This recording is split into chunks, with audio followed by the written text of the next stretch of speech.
పొన్నం ప్రభాకర్ గారి నాయకత్వం, పొన్నం ప్రభాకర్ గారి నాయకత్వం.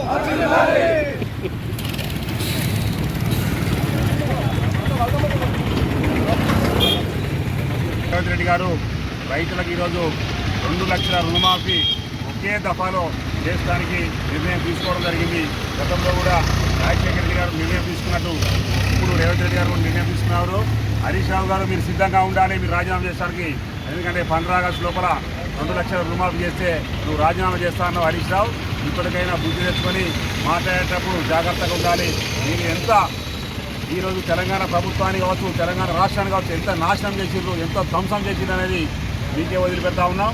రాబోయే కాలంలో కాంగ్రెస్ పార్టీ ఏదైతే 6 గ్యారెంటీ చెప్పిందో అందులో దాదాపు 4 గ్యారెంటీలు గతంలో చేయడం జరిగింది. ఇప్పుడు 5వ గ్యారెంటీ కూడా రైతులకు 2 లక్షల రుణమాఫీ రాహుల్ గాంధీ గారు రైతు రచ్చబండ కార్యక్రమం వరంగల్లో తీసుకున్నటువంటి నిర్ణయాన్ని ఈరోజు రేవంత్ రెడ్డి గారు అమలు చేయడానికి ముందడుగు చేసిందని కూడా ఈ సందర్భంగా తెలియజేస్తా ఉన్నాను.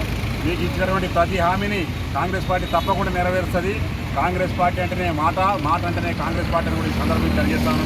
ఇప్పటికైనా బీఆర్ఎస్ నాయకులు కావచ్చు బీజేపీ నాయకులు కావచ్చు నోరు దగ్గర పెట్టుకొని ఉండాల్సిందిగా ఈ సందర్భంగా విజ్ఞప్తి చేస్తా ఉన్నాం. జై కాంగ్రెస్, జై హింద్. కోమటిరెడ్డి పద్మాకర్ రెడ్డి, జిల్లా కాంగ్రెస్ వర్కింగ్ ప్రెసిడెంట్, కరీంనగర్.